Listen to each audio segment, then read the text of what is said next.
नमस्कार दोस्तों, कैसे दोस्तों आपका स्वागत करते हैं अपने इस नए वीडियो में, नए टॉपिक में, नए चीज में चालू करते हैं। और आप लोग इंटरेस्टेड जरूर होंगे बिकॉज इंटरेस्टेड टॉपिक आ रहे हैं जो आपके लिए बहुत ज़्यादा इंपॉर्टेंट हो सकते हैं। इंपॉर्टेंट इसलिए हो सकते हैं जिसको ये चीज़ बढ़ानी है उसको आना पड़ेगा, जिसको फालतू की चीज़ें बढ़ानी। क्या होता है एफडी, क्या होता है आरडी, क्या होता है कैश क्रेडिट, क्या होता है ओवरड्राफ्ट। बिकॉज मैं चाहता हूँ कि मेरी जनता फाइनेंशियल लिटरेट बने, फाइनेंशियल एजुकेट बने। हमें हर चीज़ का एजुकेशन है, हमें फालतू चीज़ों का भी एजुकेशन है, हमें फालतू मतलब हमें हर चीज़ पता है, बट हमें जो असलियत में पता रहनी चाहिए चीज़ें नहीं पता रहती। बिकॉज हमें जैसे सरकार भी करती है, आरबीआई हो गया, अदर जो भी इंस्टीट्यूशंस होती है आपको फाइनेंशियल लिटरेट बनाना चाहती है। जैसे हमेशा ऐड देखते होंगे कि डिजिटल ट्रांजेक्शन कैसे करना चाहिए, आरबीआई हमेशा अवेयरनेस ऐड डालता रहता है कि ये फॉर्म हो तो अम्बस्टमेंट क्या होता है, कैसे कोई अगर आपको कोई बैंकिंग में शिकायत है तो आप कैसे अम्बस्टमेंट के पास जाएंगे, अम्बस्टमेंट की वेबसाइट के, तो सब डिटेल में पढ़ाऊंगा। बट आपको पता है खुद ऑर्गेनाइजेशन भी काम कर रही है,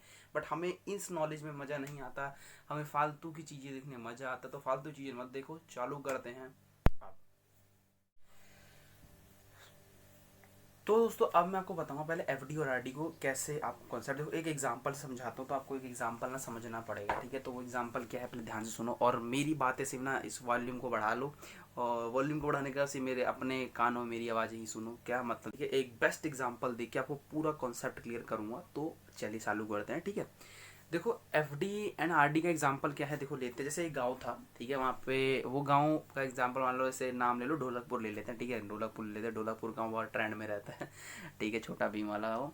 तो ढोलकपुर हमने ले लिया। अब ढोलकपुर में ना जैसे वो ढोलकपुर ऐसा गाँव था यार कि जिसमें अगर कोई भी एक न्यूज़ सुनाई देती ना तो बहुत जल्दी वायरल होती थी। मतलब वहाँ पे अगर किसी एक पर्सन को किसी चीज़ से फ़ायदा मिल रहा है तो दूसरा पर्सन भी उसी चीज़ वो, जैसे देखो जैसे एक पर्सन है उसको भाई फ़ायदा मिला चीज़ से, तो सभी लोग उसके पीछे भागते थे कि भाई हमें भी यही फ़ायदा चाहिए, कि हमें नुकसान में हमें फ़ायदा हो रहा है लेकिन हमें फ़ायदा वही चाहिए। तो एक ए पर्सन था, एक बी पर्सन था। भाई ए पर्सन बहुत रिच था, बी पर्सन पुअर था, ज़्यादा था नहीं लेकिन हाँ भाई वो पुअर था बोल सकते हैं। अब वहाँ पे एक बैंक था, तो उसको किसी ने बैंक, एक पर्सन तो बड़ा है, एक पर्सन ए पर्सन जो था बहुत रिच था, बी पर्सन जो था बहुत पुअर था, और गांव में था एक बैंक, ठीक है। अब ए पर्सन जाता है, ठीक है। ए पर्सन जाता है और वो ना क्या करता है, जैसे वो बैंक वालों से कहता है भाई मेरे पास बहुत सारे पैसे पड़े हैं, है ना, बहुत सारे पैसे पड़े हैं, मैं चाहता हूँ कि मैं पैसे रख दूँ, इन ब्याज भी आता रहे और फिर मैं 2-3 साल बाद निकालूँ।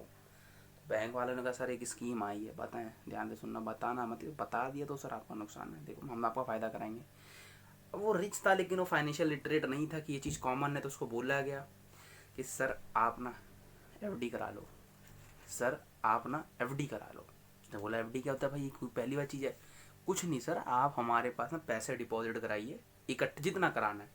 उसने बोला मेरे को 2-3 ना जितने राख उसने रुपये थे, उसने कहा भाई मैं इतने रुपये डिपॉजिट कराऊंगा। तो उन्होंने कहा अच्छा। तो सर सुनिए, जब आप डिपॉजिट कराएंगे ना तो आप 1 साल के लिए कराइए, 2 साल जितने के लिए कराइए, क्योंकि वो मिनिमम टाइम पीरियड जो होता है इसका 7 दिन का होता है एफडी का, मैक्सिमम आपका सर 10 सालों तक होता है।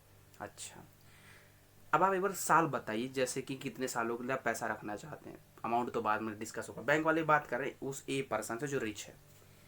तो उसने बोला मैं कराऊंगा 3 लाख रुपये जमा, 3 लाख रुपये मैं कराऊंगा जमा। नहीं रहने दो, आप 3 लाख रुपये मत जमा करो, आप ना मेरा कर लो 1,20,000 रुपये कर लो, 1,20,000 रुपये जमा कर लो, अब मुझे इंटरेस्ट बता दो। तब इंटरेस्ट की अब बात चली है। अब इंटरेस्ट का हिसाब किताब ये बनना है कि भाई बैंक वालों ने कहा सर देखो मिनिमम इंटरेस्ट तो वेरी करता है bank to, but minimum interest लेकिन मान लो 6% बैंक वालों ने बोला 1 साल के लिए उसने एफडी करवा ली है, ठीक है। अब भाई गांव में पहुंच गया, ढिंडोरा फैल गया कि यार भाई देखो यार, उस पर्सन की बात चलने लगी कि भाई देखो इतना अमीर है, उसने भाई देखो करा लिया, उसका पैसा भी इंटरेस्ट आएगा, भाई वो पैसा डबल हो जाएगा। डबल क्या यार, 1,20,000 रुपये का है। अब आप 1 साल के इंटरेस्ट के हिसाब से लगा लो भाई, 6% उसको मिलेगा इंटरेस्ट, 1 साल का उसने करा 6% इंटरेस्ट को मिलेगा, और इंटरेस्ट मिलेगा भाई। गांव में हल्ला फैल गया भाई अब इसका पैसा जो है वो उसको डबल ही करके मिलेगा, मतलब बढ़ के ही कुछ मिलेगा, कुछ ना कुछ अमाउंट तो बढ़ के ही मिलेगा। गांव वाले बड़े खुश हुए, लेकिन गांव वाले में से अब जो बी पर्सन था, बी पर्सन ऐसा पर्सन था कि फॉलो ही ए पर्सन को करता था, जैसे कुछ ना कोई फॉलोवर होते से आप किसी ना किसी एक फिल्म स्टार के फॉलोवर जरूर हो गए, तो वो भी बी पर्सन ही पूरे गांव में ए पर्सन को करता था। मतलब अगर ए पर्सन ये खाने की चीज़ लेना तो वो भी वही लेगा, कितना गरीब हो घर में कोई सामान बेचेगा लेकिन लेगा वही। अगर ए पर्सन है वो गाड़ी लिए तो वो भी वही गाड़ी लेगा कि उसको अपना खेत या अपना घर बेचना पड़ जाए। तो ऐसा बंदा पागल दिमाग का था, तो ये समझ नहीं थी, बस वो कॉपी करता था। तो वो बैंक के पास क्या कह रहा, सर इधर आइए, सर इधर आइए, सर सुनिए सुनिए सुनिए। तो भाई बैंक ने बोला क्या हुआ क्या हुआ, कि ये जो पर्सन आया था ना इसने कुछ ऐसी चीज़ कराई इससे कुछ उसका पैसा ना बढ़ जाएगा, तो आप वो मेरी कर दीजिए। तो उन्होंने बोला सर ठीक है, आप लाइए 1,20,000 रुपये, वो तो कुछ करा के गए, एफ डी करा के गए, 1 साल का 6% इंटरेस्ट उनको मिलेगा। अच्छा, तब वो चुप हो कि उसने देखा तो मैंने तो सारे पैसे ख़त्म कर दिए भाई इतने काम हुए। तो उसने बोला सर कुछ और नहीं है, मतलब यही चीज़ चाहिए।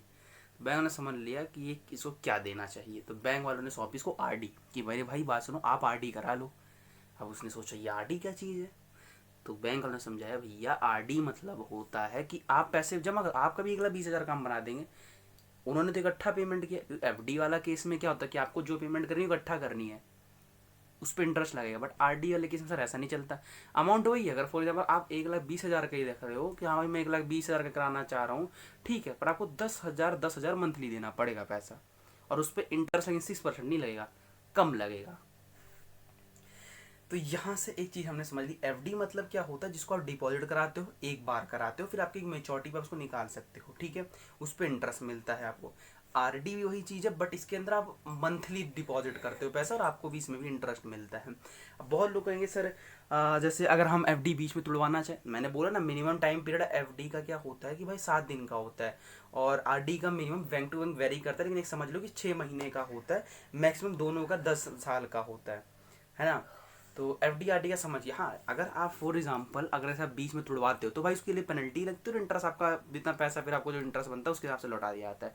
तो बैंक में चार्ट बना रहता है, तो आप जाके उसकी फोटो खींच लिया करो, जैसे देखा करो भाई आपको करानी पड़ जाए एफ डी या आर डी, तो आपको वो चीज़ पता हो, या फिर आपको एक लिटरेट होने में फ़ायदा मिलता है इस चीज़ के लिए, एक अवेयरनेस और अपडेट होते हो, ठीक है।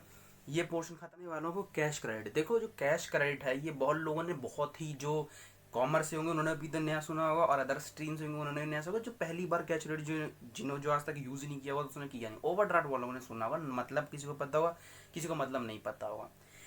कैश क्रेडिट क्या होता है बेसिक फोन क्या, फॉर एग्जाम्पल क्या हुआ ना, भाई मैं गया लोन लेने बैंक में, ठीक है, मेरा लोन, मैंने 10 लाख रुपए का लोन लेने गया, और मुझे 10 लाख रुपए का लोन मेरा भाई मैंने डॉक्यूमेंट्स की सिक्योरिटी रख के मेरा 10 लाख का लोन सेंक्शन हो गया, मतलब अप्रूव हो गया, और मुझे कितना इंटरेस्ट मेरा बनता है लोन का, 10% बनता है, ठीक है, ये तो मैं हूँ।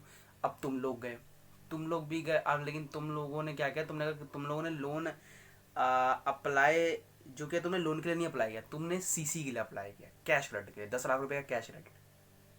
अब यार ये क्या चीज़ होती है, 10 लाख रुपए का कैश क्रेडिट क्या होता है। तो बेसिकली 10 लाख रुपए का जो कैश क्रेडिट होता है, इसका समझाने का मैं पोर्शन समझाता हूँ। देखो मैं तो गया, मैंने तो सीधा मेरा हिसाब किताब क्या बना, मैं गया, मैं लोन लेने गया, 10 लाख रुपए का गया, 10 लाख रुपए का मुझे लोन मिल गया, भाई मुझे इंटरेस्ट मेरा 10% बन गया। और अब आप गए, आपने कहा मुझे लोन नहीं लेना, मुझे सीसी दो, मतलब कैश क्रेडिट दो।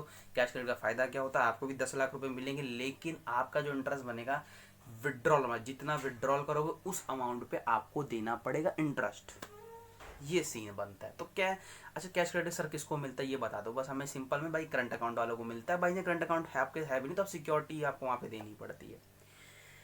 ओवरड्राफ्ट क्या होता है, ओवरड्राफ्ट मतलब ये मान सकते हो कि आपके बैंक में पैसा नहीं तब भी आपको मिल रहा है। ओवरड्राफ्ट मतलब फॉर एग्जाम्पल क्या हो, यार मुझे ना किसी पार्टी को पैसा देना और अर्जेंट में रिक्वायरमेंट पड़ गई अभी देने की, भाई मुझे किसी पार्टी को पैसा देना, मुझे अभी अर्जेंट में रिक्वायरमेंट पड़ गई कि भाई मुझे पैसा उसको देना पड़ेगा, ना मुझे मार देगा तोड़ फोड़ देगा, तो मैं तुरंत बैंक से जाता हूँ, मेरे बैंक में पड़े जरूर हो नल पैसे, लेकिन मैं बैंक में कहूँगा भैया थोड़े पैसे दे दो कि मुझे ना 1 लाख रुपए किसी को देना है, मैं फिर आपको वो हिसाब किताब उनका होता है भाई कितना इंटरेस्ट है कितना नहीं बनता, लेकिन आपको उस समय जो होता है वो आपकी रेपुटेशन और आपकी इमेज के हिसाब से आपको ओवरड्राफ्ट दे देते हैं। और ये बेसिकली करंट अकाउंट में सेफ्टी, ये जो फैसिलिटी उनको दी जाती है, बिकॉज वहाँ पे बिजनेस ट्रांजेक्शन होते हैं, तो वहाँ पे ओडी की जरूरत पड़ती रहती है। तो जाते जाते ना एक एक्स्ट्रा पॉइंट समझाता हूँ, ठीक है, वो पॉइंट मैं एक आपको एक हिसाब से बेनिफिट दे रहा हूँ, आप लोगों को नॉलेज बढ़ाने का मौका दे रहा हूँ। Discounting of bill, discounting of bill मैं समझाता हूँ, बहुत इंपॉर्टेंट टॉपिक है। जैसे क्या हुआ यार, एक पार्टी है, ठीक है, एक पार्टी, दो पार्टी है, ए और बी, ठीक है, तो ए ने ना बी को सामान बेचा, ए ने बी में सामान दिया उधार को, तो बी ने ना पर्ची बना दी कि मैं इतने तारीख को आपको आपका इतना पैसा लौटा दूंगा, ठीक है। अब भाई जब इतने तारीख को मैं लौटा दूंगा, अब अचानक से ना जरूरत ए को पड़ गई कि यार मुझे पैसा चाहिए तुरंत, तो ए क्या करेगा ना, भाई को तो पता है यार अभी तो दिन काफ़ी उससे पैसे लेने का, मुझे अर्जेंट ही पड़ रखी है, तो कुछ नहीं करेगा, वो सीधे जाएगा बैंक के पास, बैंक को दिखाएगा स्लिप कि भाई आप ये रखो और ये अमाउंट उससे डिडक्ट कर लेना और मुझे इतने पैसे की ज़रूरत है, तो बैंक उसमें से कुछ पैसे अपना काट के फिर उसको पैसा दे देगा। और उस बिल, और लेकिन तब तक नहीं देगा जब तक उसे अप्रूवल नहीं लेगा दूसरी पार्टी से कि भाई जो बिल आपने दिया था पैसे का, मैं हम लोग आपसे पैसा लेंगे, आप तैयार है ना? तो बोला हाँ तैयार है सर, हम ले लीजिए, कोई बात नहीं। बात ठीक है, फिर आपको पैसा मिल जाता है। कुछ पैसा उसमें काट लेता है बैंक, भाई चार्जेस लगते हैं उसके, तो उसके बाद फिर बाद में पैसा उससे ले लेता है। समझे क्या है केस डिस्काउंटिंग ऑफ बिल का? नॉलेज बढ़ाने का मौका दे रहे हैं हम आपको। नॉलेज बढ़ाओ और चैनल को सब्सक्राइब करो, दो चीज़ें, ठीक है?